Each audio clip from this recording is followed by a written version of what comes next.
this list at number 10. This is a spirit that protects the Amazon rainforest, but this isn't a good spirit, it is an evil one. Those who believe in this legend say that the spirit is a combination of all the people who have died in the Amazon. I mean, this story got pretty morbid really fast. It is believed that this evil spirit attracts its victims by making a pleasant whistling sound. Apparently, if you hear this tune, you feel almost compelled to whistle back.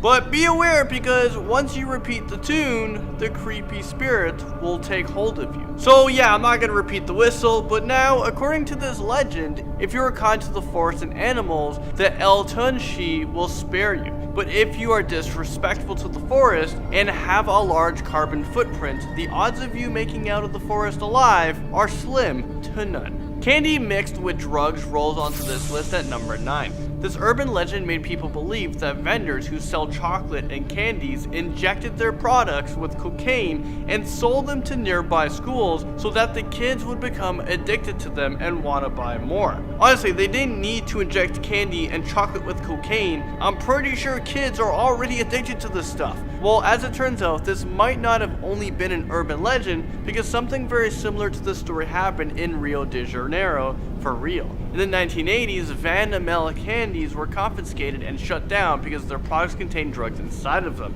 But the reasoning for this wasn't to get kids addicted to their product, they wanted to sabotage their competition. The Bagman stuffs himself in at number 8. This urban legend is about a man who kidnaps children with a bag if you are alone or if they are not close enough to their parents. In Brazil, he is known as the Hamim do Saco, and people believe that he carries a sack with him that is full of naughty and disobedient kids. His goal is to collect a bunch of children so that he can sell them on the black market, or he can just eat them. But either way, if he kidnapped your kid, you would never see them again. This sounds scary, but you know, it kind of sounds like it was created by parents who were annoyed with their kids running off without their permission. So in order to keep them close, they made up this scary bagman. If I was told this as a kid, I for sure would not leave my parents' side. Even if I'm like 30 years old, I would still be like, hey dad, where are you going? Don't leave me. I'm still a kid, like I'm still a kid to you. I don't want the bagman coming. So, you know what, I guess this urban legend is highly effective, because I'm wondering where my parents are right now. The woman in your nightmares haunts us in at number 7. So in Brazil, there's a story about a tall, skinny woman with long yellow fingernails and red eyes named the Piscidaria, who lurks on your rooftops and watches families inside of their homes. Apparently she likes to watch families as they eat their dinner, and after their meal, when someone decides to go to bed, she will sneak into the room and sit on their chest. She puts all of her weight on the person's chest so that they cannot move and they have a hard time breathing. The Piscidaria enjoys watching her victims panic and gasp for air. It is also said that the real reason behind sleep paralysis is because of the Piscidaria. Because many people who suffer from sleep paralysis say that they feel an evil force is hovering over them and preventing them from moving. I can honestly say to you guys that I've experienced something like this. I've had situations where I wake up and I just cannot move my body. I've never experienced the not breathing part of it because that would be horrifying, but I've definitely had situations where I'm awake and I can't move. And I'm not even from Brazil, so maybe this folklore has traveled all the way up here to Canada. Let me know if you guys experience anything like this in the comment section below. Up next, number 6, we have a Loita do Banheiro. I know this name seems like a lot, but when you translate it, it literally means the blonde in the bathroom. I know the name doesn't sound scary, but this is Brazil's version of Bloody Mary. If you want to summon her, you will have to go to the last stall in the bathroom, kick the door, and flush the toilet 3 times, turn the tap on and off 3 times, and say the curse words out loud 3 times. I mean, in Brazil, they really make you work for this. I'm pretty sure all you have to do is turn off the lights, go in front of the mirror in the bathroom, and say Bloody Mary 3 times. I've done it when I was a kid. And let's not talk about it. Well, once you summon Bloody Mary, a beautiful girl with long hair appears, but her skin is all cut up. She's just full of blood, and she has cotton stuffed in her nose and her mouth. Blood is also pouring out of her body, and she will stare at you from the mirror with an empty expression. I'm not sure if this is my idea of a good time. I would rather not summon a bloody demon girl to a bathroom. Apparently a lot of young students play this game in their schools, and now a bunch of Brazilian schools are haunted by a Lodo do Banheiro. The Crying Children makes its way onto this list at number 5. In the 1970s through the 1980s, an Italian painter named Giovanni Bragolin made several paintings of children crying, and this became a very popular craze from around the world. Everyone wanted to get their hands on these paintings. Why? I'm actually not sure why. I would think this painting of a crying child would be sad, but the 70s and 80s, it was a different time. However, rumors started to spread that the artist made a deal with the devil, and because of this, all of his paintings are cursed. There have been several unexplained fires in the homes of people who have purchased these paintings, and it is said that if you take these paintings and you turn one upside down, you will actually see a demonic hand clutching the child's neck. Yeah, no thanks. I'll stick to my happy paintings of rainbows and puppies. And yeah, I'd still be too afraid to turn that one upside down too. The Scary Clown Gang sneaks into this list at number 4. You might be surprised to hear this, but actually the urban legend of a scary person in a white van is a very popular myth from around the world. Even where I grew up, we had an urban legend about a predator who would drive up and down the neighborhood streets in their white van looking for innocent children to kidnap. Why they're doing this, I have no idea. Everyone knows about white vans. Why don't they just start with like blue van, more hidden or something? And am I encouraging this? It's just, my question is, why is it always a white van? Well, Brazil took this urban legend to the next level, adding clowns. So now you got white vans with clowns inside. Many people in Brazil believed that there was a group of killer clowns who would drive in these unmarked white vans looking for kids to kidnap. They would lure and trick them into coming into their van because they looked like friendly clowns. But really, their intention was to kill the kids and sell their organs on the black market. I mean, is this real life right now? Okay, seriously though. Who comes up with these scary urban legends? Because this one's freaking me out right now. I feel bad for people who drive a white van because now everyone is scared and gets goosebumps every time you drive by them. And I wonder if the sales of white vans, because of all these urban legends, they just like people just don't want to buy them anymore. The killer doll stabs its way into number 3. This list at number 2. Unlike many of the urban legends on this list, this one isn't paranormal. Let me take you guys back to the 1980s when people were so scared of AIDS and HIV, and that's because there wasn't a lot known about these diseases, so people were absolutely terrified whenever someone would talk about them. So in this legend, it was believed that someone had been pricked with a needle when they sat down on a movie theater chair, and soon after the incident, they would be infected with AIDS or some other type of deadly disease. The rumor spread like wildfire, and people were even saying that they have seen these infected needles on bus seats, public benches, restaurants, and many other places.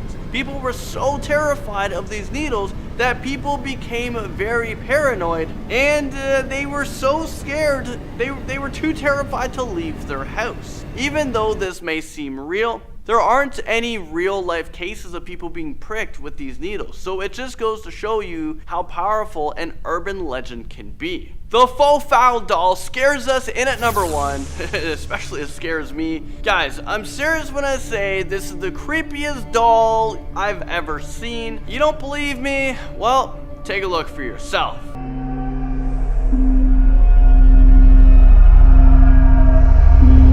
Okay, I mean, Annabelle has nothing on this scary, sadistic looking doll. I think I'm even gonna have nightmares about this awful looking thing. Why do I keep researching urban legends? It freaks me out. But anyways, the faux foul doll is based on a TV character from the Brazilian TV show Magic Balloon. This popular children's TV show aired in the 1980s, and this character became so successful that it gained its own TV show. Fofão in Portuguese means fluffy, but I think we should rename him to Ugly and Creepy. Even though I find him terrifying back in the 80s, kids actually loved him. But this all changed when he started to be compared to Chucky from that horror movie where the Chucky doll's possessed and kills people. The rumors started to spread that Fofão is the real life killer doll, and according to the legend, it is believed that if you open up your Fofão doll, you will see a black knife hidden inside.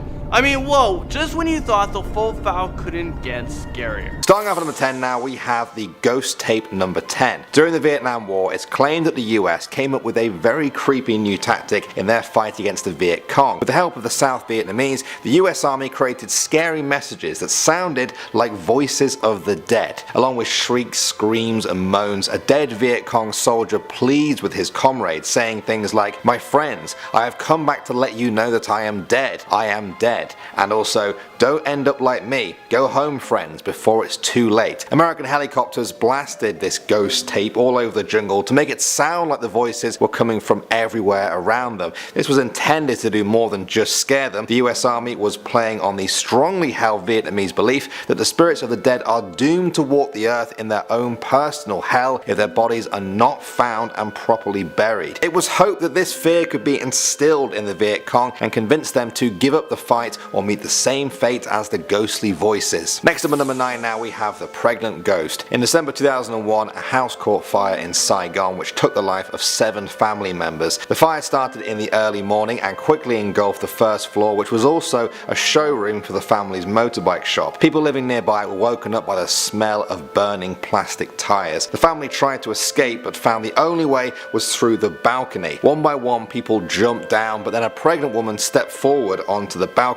She was the daughter of the owners. The upper floor wasn't that high, so everybody urged her to just jump, but she was too scared. She stepped back from the balcony towards the flames and was never seen again. By the time the fire was put out the next day, the pregnant woman could not be found. In the years since then, locals swear that on certain nights you can see the ghost of the pregnant woman standing there on the balcony, even though she is already dead. They say you can see the fear in her eyes as she looks down at the ground, clutches her baby and steps back into the flames that went out years ago. Moving on to number 8 now, we have apartment 727. This building used to be a symbol of luxury in Saigon, the tallest millionaire residence they called it. It's divided into 6 blocks with 530 rooms, but despite the grand plans of the past, it now lies almost completely abandoned. Simple reason might be people believe it's haunted. In the 1960s, there were a lot of US officers living there. Now, locals claim they see military ghost parades and the shadow of a blonde American soldier holding hands with a Vietnamese girl. They believe this is down to the spirit of the 4 virgins in the building. The legend goes that during the construction of the hotel, everything was going smoothly until the last floor of the building, where many deaths and accidents just kept occurring. The owners stopped construction for 3 days to set up an altar. People say they were advised by a Chinese exorcist to bring in the bodies of 4 virgin women. They then buried the bodies in the 4 corners of the building in order to exorcise whatever demon or curse was holding up construction. It seemed to work and the building was completed, but locals say that this act is the exact reason the building is so haunted today. No soul wants to live there anymore. Moving on to number 7 now, we have the Batutut. Every country seems to have some sort of Bigfoot story. Well, this is Vietnam's. This ape-like creature is said to wander the forested hills of Vietnam. Many locals have reported seeing it for a number of years now. It gained wider attention when US servicemen returned from the Vietnam War with the same stories of this creature. The first documented Batutut sighting was in 1947 by a Dr. John McKinnon in the Vu Quang Nature Reserve. Dr. McKinnon was searching the area for undiscovered wildlife and came across tracks which he identified as hominid, a human-like creature. He said it stood around 6 feet in height. The creature is said to have hair covering its entire body except for its hands, feet and face. Hair color can vary from grey to brown to black. They've been observed walking on 2 legs and also both alone and in small social groups. Those who claim to be experts say they forage for fruit and leaves but also hunt small prey. However, there is no evidence beyond eyewitness accounts, and so for now, the Batutut remains an intriguing legend. Moving on to number 6 now, we have the meat eater. The story goes like this. In a small town in Vietnam, the houses were very packed together. This was many years ago when people didn't have a fridge, so to keep their meat fresh, the only way was to put salt on the meat and store it in their backyard kitchens. They didn't have any special container, so they just left it on a shelf. One night, a housewife of a family stored their meat on the shelf. The next morning, a piece of it was missing. Furious, she went round and asked the family where it was. Nobody knew. That night she put the meat on a different shelf to make sure nobody would take it away. The next morning she went to the backyard and again she found the meat missing. She complained to her husband, and that night the couple stayed up to try and catch the culprit. When night came, they sat by the window overlooking their backyard. Just after 1 a.m. they saw the shadow of a woman jump over the fence. They realized it was the old woman from next door. When they went out to catch her, they were shocked to see she already had the meat in her hands and was biting into it raw with a crazed look in her eyes. She looked possessed and was tearing the meat apart with sharp teeth and fangs. After finishing up the meat, she leapt back over the fence. The next day they confronted the old woman's family about what had happened. They refused to believe their grandmother could ever have done this. The whole village helped to hunt the old woman down. They eventually found her on top of a house. They tried but failed to get her down and decided the only way was to burn the building down. The old woman now transformed into her demonic form. She laughed and laughed until the roof collapsed from the fire and she fell into the flames, letting out a blood-curdling evil scream and then silence. Only the crackling of wood. The next day all they found in the ashes was a very small skull. The old woman's family had already disappeared, leaving the village with more questions than answers and a terrifying story to pass down the generations. Moving on to number 5 now, we have mirrors. It's a common held belief in some parts of Vietnam that mirrors have a supernatural quality to them which can be used as a help or as a curse. It's believed that mirrors are a portal to the spirit world. This can be used as a defense against evil spirits. It's not uncommon to see mirrors hung on people's doors. The idea for this is that an evil spirit will approach the door and be scared away by the mirror, not wanting to slip through the portal as it passes through the door. However, mirrors aren't always tools for good. Some Vietnamese believe that if you stare into a mirror too long, a reflection can actually take your place and you will be the one who ends up in the mirror. You won't realize it until you go to step away and then suddenly blink out of existence, forced to wait in the mirror until the real you returns. You'll be forced to copy their movements exactly and nobody will ever be able to see you screaming out for help through your eyes. Next up at number 4 now, we have the Tuan Kio Plaza. In the heart of Saigon's busy Chinatown district is a series of 3 towers. Each one stands 33 floors tall. Buildings A and B are completely deserted and building C has just a few people living there. During its construction in the late 1980s, some of the workers died due to poor safety standards. No compensation was offered to the families and so one of them put an ancient curse on the site called a low ban. The accidents and problems only got worse from then. People blamed it on the curse. Then the ghost stories started coming. One involved a taxi driver who got a call from one of the abandoned buildings. He went anyway, but when he arrived at the place, it was of course completely empty. He called the girl on the other end of the phone, but all he could hear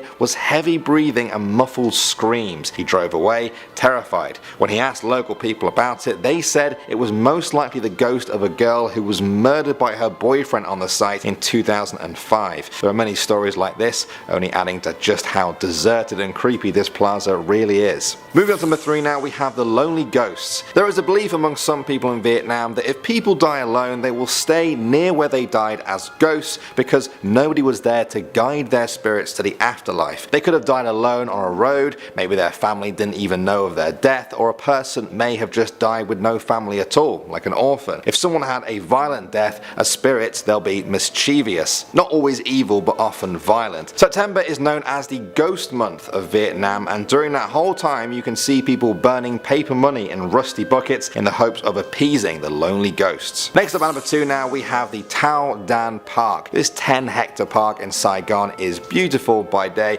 attracting many tourists who wander around its green gardens and shady tall trees. If you dig a bit deeper though, you'll find that some people consider this to be the most haunted park in all of Vietnam. The story goes that over 10 years ago, a man and his girlfriend were having a picnic in the park when they were brutally attacked. The man was killed, but the woman managed to survive and escape. Officials say there is only actually one recorded case of a murder in the park. It was of a young man called Tuan in 1989. He was trying to sell his motorbike and asked his friend Hung to help. Instead of this, Hung and another accomplice killed Tuan and took the bike for themselves. Locals say that whichever one of these is true, the cold-blooded murder that was committed has stained the park forever and the spirits of the victims remain. And finally, number 1 now, we have the Singing Girl. For many years there was only really one official place in Saigon to bury the dead, Bin Hung Hua Cemetery. Because of this concentration of dead people, many believe this is one of the most haunted places in Vietnam. Perhaps one of the most famous stories is that of the Singing Girl. There was once a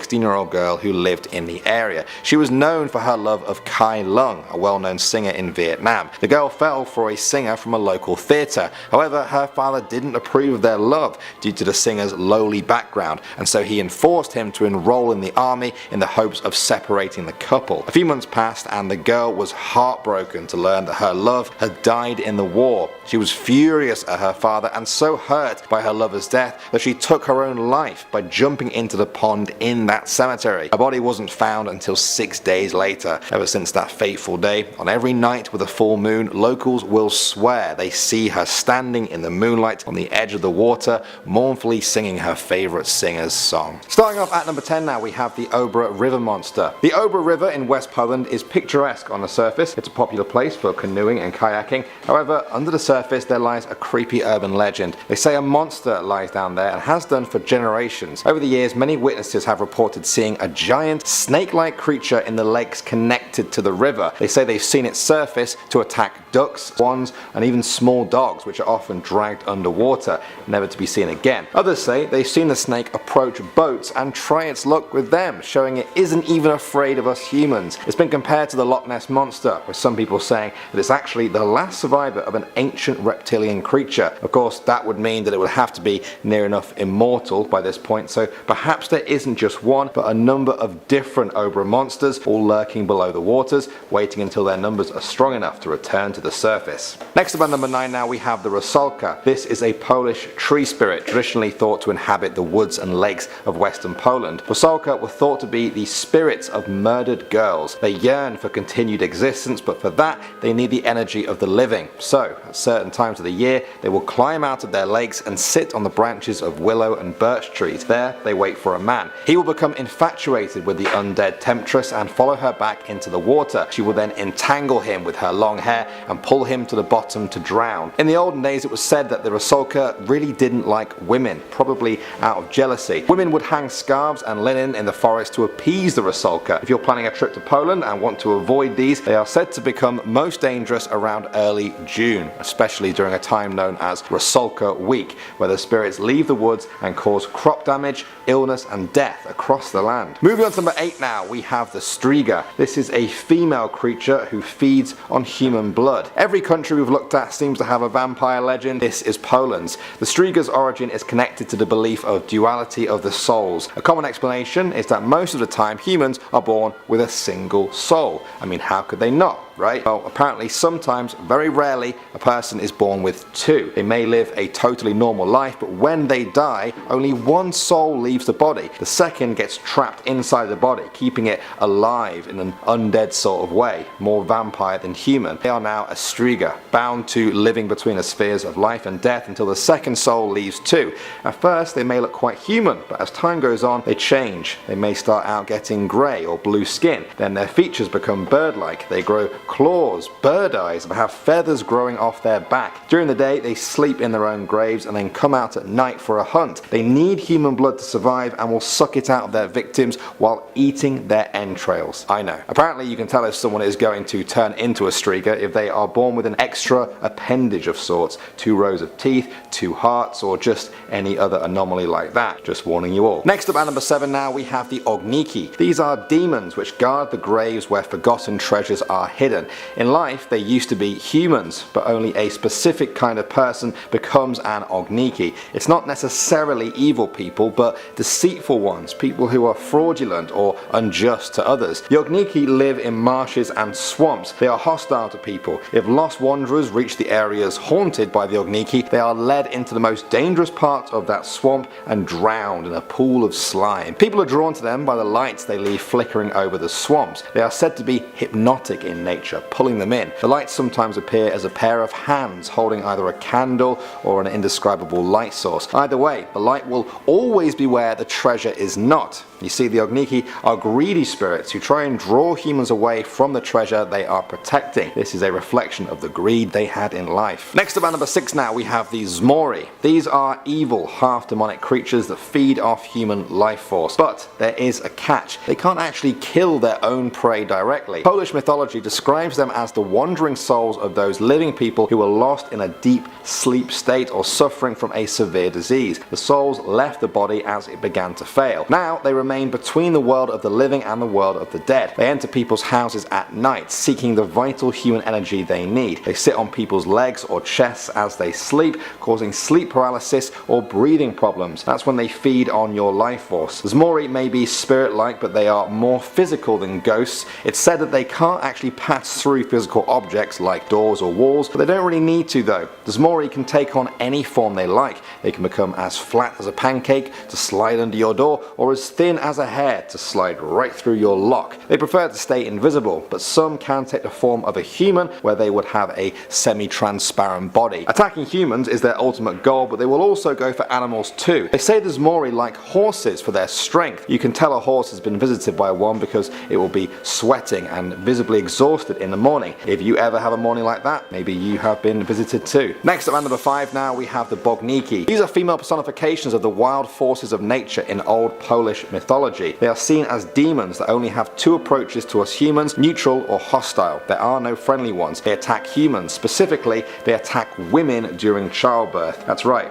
when a woman is at perhaps her most vulnerable point, giving birth to a human life after hours of labour and 9 months of carrying, that's when the Bogniki attack them. That gives you guys an idea of the moral compass of these creatures. They replace the newborns with changelings. They look like humans, but they are actually infant Bognikis. Although they need and prey on us, they aren't usually found in towns or cities, preferring instead to dwell in swamps, lakes, rivers, forests, woods and mountains. Some say the Bogniki are the spirits of women who died in childbirth, committed suicide or even murdered a child. They say that witches can summon Bogniki and pray to them to get help. If witches pray to you, you're probably not a good thing. Moving on to number 4 now, we have the Polondicha. They are said to be the demons of young women who died before, during or shortly after their wedding. They are the lost souls of maidens who were not able to have the happy marriage they wanted because death snatched it away from them. They are said to appear around noon on the hottest days of summer, wandering in the fields of golden crops. Now if you see them from a distance, they may look pretty normal. Beautiful women, dressed in blinding white clothes, their hair loose and sometimes wearing a flower crown. However,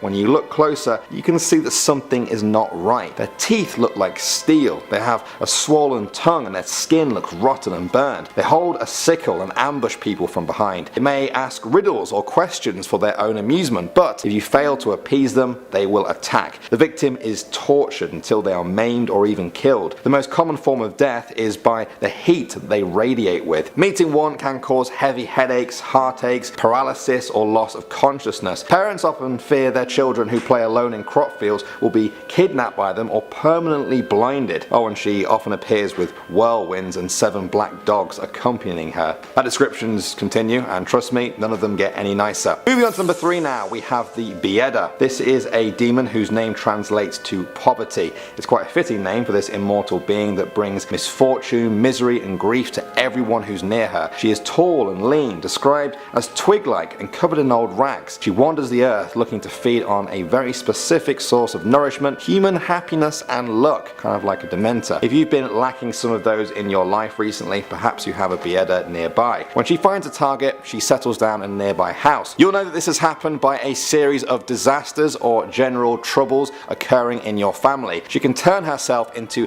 any object or animal. That makes her a lot more difficult to look out for. Basically, she could be anything new in the environment. People say to watch out for birds like sparrows or swallows who have built their nests under the roof but don't seem to be laying any eggs like normal birds, or perhaps lone mouses who seem to be smarter than cats. Bieda is an immortal being and cannot be killed. If you try and burn or sink the object that she turns into, she will escape, let out a loud screech and then turn into a completely different object, one that is even harder to find. They've been doing this for hundreds or thousands of years, which means the object they hide as are now probably almost invisible to humans. Perhaps one of them is in the room with you right now. Have you noticed anything new? Next up at number 2 now, we have the Biali Zimni Ludzi. In English, they are called the White Cold People. They are perhaps the most mysterious creatures on this list. They are basically an illness in human form. They are tiny, covered in unhealthy looking skin,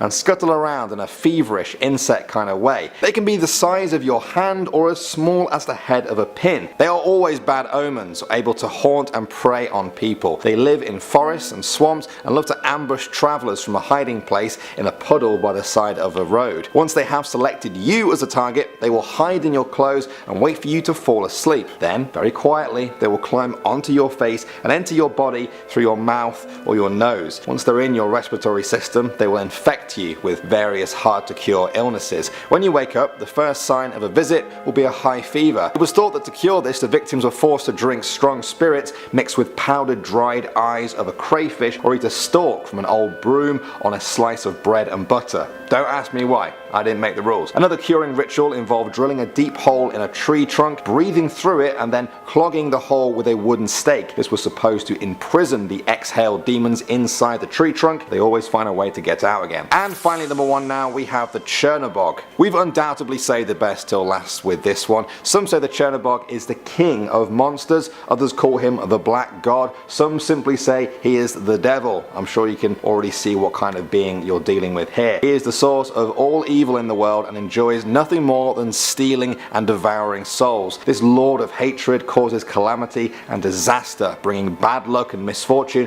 wherever he turns. Unlike a lot of creatures we've talked about on this list, the Chernobog doesn't have any real desire or motive to do the evil things he does. He just loves his spot as the most despicable creature in the world. You'd think that with such a powerful and malevolent being, there would be a lot of literature about him, but relatively speaking, there isn't. It's almost as if people in bygone eras were scared to even mention him in writing. All we have are shadows, rumors, and clues to his truly terrible nature. In the past, ancient Slavic people used to spit curses into their bowls at feasts in the hope of keeping the Chernobog at bay, but it was only a hope, for true evil is a difficult thing to stop.